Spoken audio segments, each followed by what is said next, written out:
Hi friends, ನಿಮ್ಮೆಲ್ಲರಿಗೂ ಕೂಡ ನಿಮ್ಮದೇ ಆಗಿರ್ತಕ್ಕಂಥ ಯೂಟ್ಯೂಬ್ ಚಾನಲ್ MS ಕ್ರಿಯೇಷನ್ಸ್ಗೆ ಸ್ವಾಗತ ಅಂತ ಹೇಳ್ತಾ 9ನೇ ತರಗತಿ ಪ್ರಥಮ ಭಾಷೆ ಕನ್ನಡದಲ್ಲಿ ದ್ವಿತೀಯ ಸಂಕಲನಾತ್ಮಕ ಪರೀಕ್ಷೆ ಪ್ರಶ್ನೆ ಪತ್ರಿಕೆಯನ್ನು ಅವುಗಳ ಸಂಪೂರ್ಣ ಕೀ ಉತ್ತರದೊಂದಿಗೆ ನೋಡೋಣ. ವಿಡಿಯೋನ ಲೈಕ್, ಶೇರ್ ಮತ್ತು ಸಬ್ಸ್ಕ್ರೈಬ್ ಮಾಡೋದನ್ನು ಮಾತ್ರ ಮರೆಯದಿರಿ ಅಂತ ಹೇಳ್ತಾ ಈ ವಿಡಿಯೋವನ್ನು ಶುರು ಮಾಡ್ತೀನಿ. ಸೊ ಫಸ್ಟ್ 8 ಬಹು ಆಯ್ಕೆ ಪ್ರಶ್ನೆಗಳಿರ್ತವೆ. ಸರಿಯಾದ ಉತ್ತರಕ್ಕೆ 1 ಅಂಕ. ಸೊ ಟೋಟಲಿ ಏನಪ್ಪ ಅಂತಂದರೆ 8 ಪ್ರಶ್ನೆ 8 ಅಂಕಗಳನ್ನು ನಿಮಗೆ ಕೊಡ್ತಾರೆ.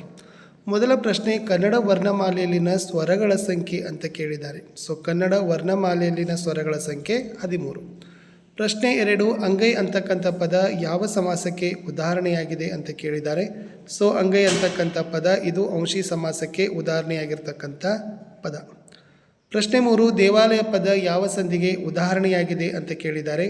ಸೊ ದೇವಾಲಯ ಅಂತಕ್ಕಂಥ ಪದ ಏನಪ್ಪ ಅಂತಂದರೆ ಅದು ಎಸ್ ಸವರ್ಣ ದೀರ್ಘ ಸಂಧಿಗೆ ಉದಾಹರಣೆಯಾಗಿರ್ತಕ್ಕಂಥ ಪದ ಅಂತ ಹೇಳಿದರೆ ಸಾಕು. ಇನ್ನು ಮುಂದಿನ ಪ್ರಶ್ನೆ, ಶರಣರನ್ನ ಪದದಲ್ಲಿನ ವಿಭಕ್ತಿ ಪ್ರತ್ಯಯ ಯಾವುದು ಅಂತ ಕೇಳಿದರು. ಸೊ ಶರಣರನ್ನು ಪದದಲ್ಲಿರ್ತಕ್ಕಂಥ ವಿಭಕ್ತಿ ಪ್ರತ್ಯಯ ಯಾವುದಪ್ಪ ಅಂತಂದರೆ ಅದು ಬಂದುಬಿಟ್ಟು ದ್ವಿತೀಯ ಈಸ್ ದ ರೈಟ್ ಆನ್ಸರ್.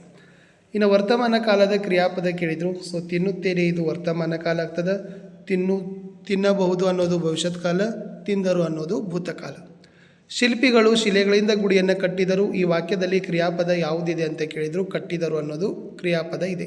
ಸಂಬಂಧೀಕರಣ ಮ್ಯಾಲ, ಮೇಲೆ, ಹ್ಯಾಂಗ, ಡ್ಯಾಶ್ ಇದೆ, ಹೇಗೆ. ನಂಬಿಕೆ, ಅಪನಂಬಿಕೆ, ಸ್ಥಾವರ, ಜಂಗಮ. ಧುರ, ಕಾಳಗ, ಘೃತ ಕೇಳಿದ್ದಾರೆ, ತುಪ್ಪ. ಸಕ್ಕದ, ಸಂಸ್ಕೃತ, ರಾಯ, ಡ್ಯಾಶ್ ಅಂತ ಇತ್ತು, Raja is the right answer.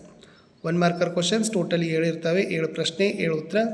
ಜಯಪುರದ ಸಮೀಪದಲ್ಲಿರುವ ಖಗೋಳ ವಿಜ್ಞಾನದ ಪರಿಶೀಲನಾಲಯದ ಹೆಸರೇನು ಅಂತ ಕೇಳಿದರು. ಜಂತ್ರ ಮಂತ್ರ. ರಾಜನಿಗೆ ಮಹತ್ತರವಾದ ಶ್ರೇಯಸ್ಸನ್ನು ತಂದು ಕೊಡಬಲ್ಲವನು ಯಾರು ಅಂತ ಕೇಳಿದರು. ಮೇಧಾವಿಯು, ಶೂರನು, ಕಾರ್ಯದಕ್ಷನು, ರಾಜಶಾಸ್ತ್ರ ವಿಶಾರದನು ಆದ ಸಚಿವನು ರಾಜನಿಗೆ ಮಹತ್ತರವಾದ ಶ್ರೇಯಸ್ಸನ್ನು ತಂದು ಕೊಡ್ತಾನೆ. ಇನ್ನು ಅಧಿಕಾರಿಗಳ ಕರ್ತವ್ಯ ಯಾವುದೆಂದು ಬಸವಣ್ಣ ಹೇಳಿದ್ದಾನೆ ಅಂತ ಕೇಳಿದರು. ಸೊ ಪ್ರಜೆಗಳ ಗೋಳನ್ನು ಮಹಾರಾಜರ ಕಿವಿಯ ಮೇಲೆ ಹಾಕೋದು ಅಧಿಕಾರಿಗಳ ಕರ್ತವ್ಯ ಅಂತ ಬಸವಣ್ಣ ಹೇಳಿದ್ದು. ಸ್ವಾಮಿಯವರು ನುಡಿಸುತ್ತಿರ್ತಕ್ಕಂಥ ಸಂಗೀತ ವಾದ್ಯ ಯಾವುದು ಅಂತ ಕೇಳಿದರು. ಪಿಟೀಲು. ಅಭಯ ರುಚಿಯ ಸಹೋದರಿ ಹೆಸರೇನಂತ ಕೇಳಿದರು. ಅಭಯಮತಿ. ನಿನ್ನ ಮುತ್ತಿನ ಸತ್ತಿಗೇನಿತು ಸಲಹು ಎಂದು ಗಾನರಾಣಿಯರು ಯಾರಿಗೆ ಹೇಳ್ತಾರೆ. ಹರಿಶ್ಚಂದ್ರನಿಗೆ. ತಿಪ್ಪಣ್ಣನನ್ನು ಗಪ್ಪನೆ ಬಲವಾಗಿ ಹಿಡಿದುಕೊಂಡವರು ಯಾರು ಅಂತ ಕೇಳಿದರು. ಶಂಕರಣ್ಣ ಇಸ್ ದ ರೈಟ್ ಆನ್ಸರ್. ಮುಂದಿನ ಪ್ರಶ್ನೆ 2 ಮಾರ್ಕರ್ ಕ್ವಶನ್, ದೂತನು ಹೇಗಿರಬೇಕು ಅಂತಕ್ಕಂಥ ಪ್ರಶ್ನೆ ಇತ್ತು. So the answer is yes. ದೂತನು ದೇಶದಲ್ಲಿಯೇ ಹುಟ್ಟಿ ಬೆಳೆದ ವಿದ್ವಾಂಸನಾಗಿರಬೇಕು. ದೂತನು ಕಾರ್ಯಸಮರ್ಥನೂ ಪ್ರತಿಭಾಶಾಲಿಯೂ ಆಗಿರಬೇಕು. ರಾಜನು ಹೇಳಿದ ಸಂದೇಶವನ್ನಷ್ಟೇ ತಿಳಿಸುವ ಸತ್ಯವಂತನಾಗಿರಬೇಕು. ವ್ಯಕ್ತಿ ವಸ್ತುಗಳ ಮೌಲ್ಯವನ್ನು, ಯೋಗ್ಯತೆಯನ್ನು ಸರಿಯಾಗಿ ಗುರುತಿಸಬಲ್ಲ ನಿಷ್ಣಾತನಾಗಿರಬೇಕು. ದೂತನಾದವನು ಈ ಎಲ್ಲ ಗುಣಗಳನ್ನು ಹೊಂದಿರಬೇಕು ಎಂದು ರಾಮ ಹೇಳ್ತಾನೆ. ಇನ್ನು ರಾಧಾಕೃಷ್ಣನ್ ಅವರ ವೇಷಭೂಷಣಗಳ ಬಗ್ಗೆ ಬರೆಯಿರಿ ಅಂತ ಕೇಳಿದರು. ದಾಶರೂಪ, ಎತ್ತರವಾದ ನಿಲುವು, ಬಿಸ್ಕೆಟ್ ಬಣ್ಣದ ರೇಷ್ಮೆಯ ನಿಲುವಂಗಿ, ಶುಭ್ರವೂ ನಿರಾಡಂಬರವೂ ಆದ ಬಿಳಿಯ ಪಂಚೆ ಮತ್ತು ರುಮಾಲು, ಕೋಪ ಸೂಚಕವಲ್ಲದ ಹುಬ್ಬು, ಯಾವುದೋ ಸಮಸ್ಯೆಯ ಒಳಹೋಗುವಂತಿರುವ ಕನ್ನನೋಟ, ಮುಗುಳು ನಗೆಯ ಸುಳಿವು, ಇವು ರಾಧಾಕೃಷ್ಣನವರ ವೇಷಭೂಷಣಗಳು. ಪ್ರಪಂಚದ ಫ್ಯಾಷನ್ ಎಷ್ಟೇ ಬದಲಾಯಿಸಿದರೂ ಅವರು ತಮ್ಮ ವೇಷಭೂಷಣಗಳನ್ನು ಕೊನೆಯವರೆಗೂ ಜನನವಾಗಿ ಉಳಿಸಿಕೊಂಡಿದ್ದರು. ಶಿಕ್ಷಣದ ಮಹತ್ವವನ್ನು ಕುರಿತು ರಾಧಾಕೃಷ್ಣನ್ ಅವರು ಏನು ಹೇಳಿದ್ದಾರೆ ಅಂತ ಕೇಳಿದ್ದಾರೆ. ಶಿಕ್ಷಣ ಜೀವನದ ಅವಿಭಾಜ್ಯ ಅಂಗ, ಅದು ಮಾನವನನ್ನು ಪೂರ್ಣತೆ ಮತ್ತು ಸುಸಂಸ್ಕೃತಿಯತ್ತ ಒಯ್ಯುವ ಸಾಧನ ಮಾರ್ಗ ಅಂತ ಹೇಳಿದ್ದಾರೆ. ಇನ್ನು ಸ್ವಾಮಿಯವರ ಸಂಶೋಧನಾ ಆಸಕ್ತಿ ಹೇಗಿತ್ತು ಅಂತ ಇತ್ತು.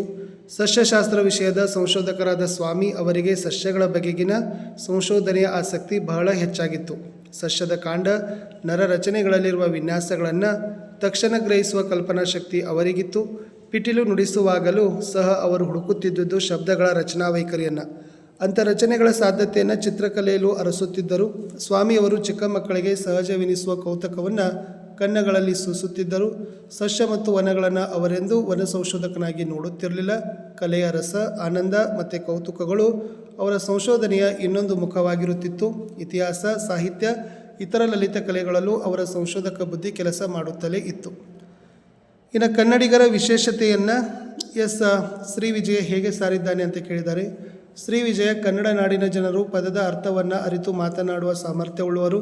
ತಾವು ಆಡಿದ ಮಾತನ್ನು ಅರ್ಥ ಮಾಡಿಕೊಂಡು ವಿಮರ್ಶೆಯನ್ನು ಮಾಡುವ ಸಾಮರ್ಥ್ಯವುಳ್ಳವರು. ಆ ನಾಡಿನವರು ನಿಜವಾಗಿಯೂ ಚತುರರು. ಉದ್ದೇಶಪೂರ್ವಕವಾದ ಶಿಕ್ಷಣವನ್ನು ಪಡೆಯದಿದ್ದರೂ ಕಾವ್ಯವನ್ನು ರಚಿಸುವ ಪರಿಣತ ಬುದ್ಧಿಯುಳ್ಳವರು ಎಂದು ಕನ್ನಡಿಗರ ವಿಶೇಷತೆಯನ್ನು ಹೇಳಿದ್ದಾನೆ. ಇನ್ನು ಕನ್ನಡ ಮತ್ತು ಸಂಸ್ಕೃತ ಭಾಷಾ ಬಳಕೆಯ ಬಗ್ಗೆ ನಯಸೇನ ಏನು ಹೇಳುತ್ತಾನೆ ಅಂತ ಕೇಳಿದ್ದಾರೆ. ನಯಸೇನ ಕನ್ನಡದಲ್ಲಿ ಕಾವ್ಯವನ್ನು ರಚಿಸುವ ಸಮಯದಲ್ಲಿ ಸಂಸ್ಕೃತ ಶಬ್ದಗಳನ್ನು ಸೇರಿಸುವ ಬಗ್ಗೆ ಆಕ್ಷೇಪವನ್ನು ವ್ಯಕ್ತಪಡಿಸ್ತಾನೆ.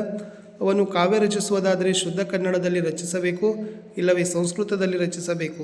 ಇವೆರಡನ್ನ ಬೆರೆಸಿ ಕಾವ್ಯ ರಚನೆ ಮಾಡಿದರೆ ಅದು ಎಣ್ಣೆ ತುಪ್ಪಗಳ ಮಿಶ್ರಣದಂತೆ ಅಸ್ವಾದವಾಗ್ತದೆ ಅಂತ ಅಭಿಪ್ರಾಯವನ್ನು ವ್ಯಕ್ತಪಟ್ಟಿದ್ದಾನೆ. ಇನ್ನು ಭೂಮಿ ಆಕಾಶದಲ್ಲಿ ಪುಟ್ಟ ಹಕ್ಕಿಗೆ ಯಾರ ಭಯವಿದೆ? ಪುಟ್ಟ ಹಕ್ಕಿಗೆ ಭೂಮಿಯಲ್ಲಿ ಭುಜಂಗನ, ಆಕಾಶದಲ್ಲಿ ಗಿಡುಗನ ಭಯವಿದೆ. ಶಬಲೆ ಹೇಳಿದಂತೆ ಪೋರ್ಚುಗೀಸರು ಯಾವ ಕಾರಣಕ್ಕಾಗಿ ಯುದ್ಧಕ್ಕೆ ಸಿದ್ಧರಾಗಿದ್ದರು? ಪೋರ್ಚುಗೀಸರು ಯುದ್ಧಕ್ಕೆ ಸಿದ್ಧವಾಗಿದ್ದ ಎರಡು ಉದ್ದೇಶಗಳೆಂದರೆ, ಒಂದು ಚೆನ್ನಭೈರಾದೇವಿಗೆ ಸಹಾಯ ಮಾಡಿದ ರೊಸಾರಿಯೋನ ಪೋರ್ಚುಗೀಸಿಗೆ ಒಯ್ದು ದಂಡನೆಯನ್ನು ನೀಡಲು, ಇನ್ನೊಂದು ಚೆನ್ನಭೈರಾದೇವಿಯು ಮತಾಂತರಕ್ಕಾಗಿ ಬರುವ ಮಿಷನರಿಗಳಿಗೆ ಅವಕಾಶ ನೀಡುತ್ತಿಲ್ಲವಾದ್ದರಿಂದ ಆಕೆಯನ್ನು ಬಂಧಿಸಿ ಗೋವೆಗೆ ಒಯ್ಯಲು. ಇನ್ನು ಬೇರೆ ಬೇರೆ ಭಾಷಿಕರು ತನ್ನ ಕೃತಿಯನ್ನು ಹೇಗೆ ಹೊಗಳಬೇಕೆಂದು ಕವಿ ಬಯಸಿದ್ದಾನೆ ಅಂತ ಕೇಳಿದ್ದಾರೆ. ಅದರ ಉತ್ತರ ಏನಪ್ಪ ಅಂತಂದರೆ, ಕನ್ನಡಿಗರು ಅಯಾನಿನ ಕೃತಿ ಚೆನ್ನಾಗಿದೆ, ತೆಲುಗರು ರಯ್ಯ ಮಂಚಿದಿ ಎಂದೆನ್ನಬೇಕು, ತುಳುವರು ಸಂತೋಷದಿಂದ ಅಯ್ಯ ಎಂಚ ಪೋರ್ಲಾಂಡ ಅಂತ ಹೇಳಬೇಕು. ಬೇರೆ ಬೇರೆ ಭಾಷಿಕರು ತನ್ನ ಕೃತಿಯನ್ನು ಹೊಗಳಬೇಕು ಅಂತ ಬಯಸಿದ್ದಾರೆ. ಇನ್ನು ನನ್ನಾಸೆ ಕವನದಲ್ಲಿ ಕವಯಿತ್ರಿಯ ಆಸೆಗಳೇನು ಅಂತ ಕೇಳಿದ್ದಾರೆ. Very easy.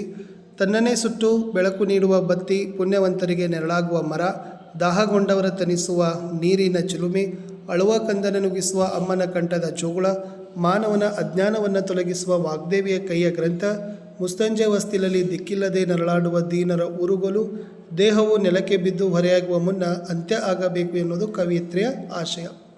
ಸಾಹಿತಿಗಳ ಪರಿಚಯ. ಶಿವರಾಮ ಕಾರಂತ. ಕಾಲ 1902. ಸ್ಥಳ ಉಡುಪಿ ಜಿಲ್ಲೆಯ ಕೋಟ. ಕೃತಿ ಅಂಬುವಿನಿಂದ ಬರ್ಮಾಕ್ಕೆ ಅಪೂರ್ವ ಪಶ್ಚಿಮ. ಪ್ರಶಸ್ತಿ ಜ್ಞಾನಪೀಠ ಪ್ರಶಸ್ತಿ, ಕೇಂದ್ರ ಸಾಹಿತ್ಯ ಅಕಾಡೆಮಿ ಪ್ರಶಸ್ತಿ. ರಾಘವಾಂಕ. ಕಾಲ 1225. ಸ್ಥಳ ಹಂಪಿ. ಕೃತಿ ಹರಿಶ್ಚಂದ್ರ ಕಾವ್ಯ. ಬಿರುದು ರಗಳೆ ಕವಿ ಅಂತಕ್ಕದ್ದನ್ನು ಬರಿಬೇಕು. ಇನ್ನು ಛಂದಸ್ಸಿತ್ತು ಕೇವಲ 2 ಸಾಲುಗಳಿದ್ದಾವೆ. ಮಲ್ಲಿಗೆ ಅಲ್ಲದೆ ಸಂಪಗೆ ಅಲ್ಲದೆ ದಾಳಿಂಬವಲ್ಲದೊಪ್ಪುವ ಚಂದ ಅಂತ ಇದೆ. ಮೊದಲ ಸಾಲಿನಲ್ಲಿ 4 ಮಾತ್ರೆ 3 ಗಣ, ಎರಡನೇ ಸಾಲಿನಲ್ಲಿ 4 ಮಾತ್ರೆ 5 ಗಣಗಳು ಬರಬೇಕು. ಇದು ಮಾತ್ರಾಗಣ ಆಧಾರಿತ ಕಂದ ಪದ್ಯ ಅಂತ ಬರೆದ್ರೆ 3 ಮಾರ್ಕ್ಸ್ ಕೊಡ್ತಾರೆ. ಅಲಂಕಾರ. ಗೀ ಜಗನ ಗೂಡುಗಳು ತೊಟ್ಟಿಲಿನಂತೆ ತೂಗುತ್ತಿದ್ದವು ಅಂತ ಕೇಳಿದ್ದಾರೆ. ಇದು ಉಪಮಾಲಂಕಾರ ಬರ್ತದೆ. ಲಕ್ಷಣ. 2 ವಸ್ತುಗಳಿರುವ ಸಾದೃಶ್ಯ ಸಂಪತ್ತನ್ನು ಪರಸ್ಪರ ಹೋಲಿಕೆ ಮಾಡಿ ವರ್ಣಿಸಿದರೆ ಅದೇ ಉಪಮಾಲಂಕಾರ. ಉಪಮೇಯ ಗೀಜಗನ ಗೂಡುಗಳು, ಉಪಮಾನ ತೊಟ್ಟಿಲು, ಉಪಮಾವಾಚಕ ಅಂತೆ, ಸಮಾನ ಧರ್ಮ ತೂಗಾಡೋದು. ಸಮನ್ವಯ. ಇಲ್ಲಿ ಉಪಮೇಯವಾದ ಗೀಜಗನ ಗೂಡುಗಳು ಉಪಮಾನವಾದ ತೊಟ್ಟಿಲಿಗೆ ಪರಸ್ಪರ ಹೋಲಿಸಿ ವರ್ಣಿಸಿದ್ದಾರೆ, ಆದ್ದರಿಂದ ಇದು ಉಪಮಾಲಂಕಾರಕ್ಕೆ ಉದಾಹರಣೆ ಆಗಿದೆ. ಇನ್ನು ವೆರಿ ಈಸಿಯಾಗಿರ್ತಕ್ಕಂಥದ್ದು 2 ಗಾದೆ ಇತ್ತು. ಅತಿ ಆಸೆ ಗತಿಗೇಡು ಮತ್ತು ಆರೋಗ್ಯವೇ ಭಾಗ್ಯ. ಯಾವುದೇ ಗಾದೆ ಮಾತನ್ನು ಬರಿಬೇಕಾದ್ರೆ ನೀವು ಮೊದಲಿಗೆ ಈ 3 ಸಾಲುಗಳನ್ನು ಯಥಾವತ್ತಾಗಿ ಬರೀರಿ. ಗಾದೆ ವೇದಗಳಿಗೆ ಸಮಾನ. ಗಾದೆ ಹಿರಿಯರು ಮತ್ತು ಜನಪದರ ಜೀವನದ ಅನುಭವದ ನುಡಿಮುತ್ತುಗಳು. ಗಾದೆಗಳು ಆಕಾರದಲ್ಲಿ ವಾಮನನಾದರೂ ಅರ್ಥದಲ್ಲಿ ತ್ರಿವಿಕ್ರಮನಂತೆ. ಆರೋಗ್ಯವೇ ಭಾಗ್ಯ ಅಂತಕ್ಕಂಥ ಕನ್ನಡದ ಪ್ರಸಿದ್ಧ ಗಾದೆಗಳಲ್ಲಿ ಒಂದಾಗಿದೆ ಅಂತ ನೀವೇನು ಮಾಡಬೇಕಾಗಿತ್ತಪ್ಪ ಅಂತಂದರೆ ಬರಿಬೇಕು. ಇದು ಬರೆದ್ರೆ ನಿಮ್ಗೆ ಏನು ಮಾಡ್ತಾರಪ್ಪ ಅಂದರೆ ಕಂಪ್ಲೀಟಾಗಿ 1 ಮಾರ್ಕ್ಸ್ ಇಲ್ಲಿ ಕೊಡ್ತಾರೆ. ಇನ್ನು ಮುಂದೆ ಏನಿದೆ ಅಂತಂದರೆ,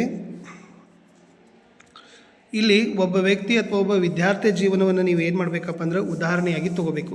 ಆ ಉದಾಹರಣೆಯೊಂದಿಗೆ ನೀವೇನು ಮಾಡಬೇಕು, ಮಹತ್ವವನ್ನು ಮೌಲ್ಯವನ್ನು ಬರೆದ್ರೆ ನಿಮ್ಗೆ ಏನು ಮಾಡ್ತಾರೆ, ಅಂಕಗಳನ್ನು ಕೊಡ್ತಾರೆ. It's A very easy.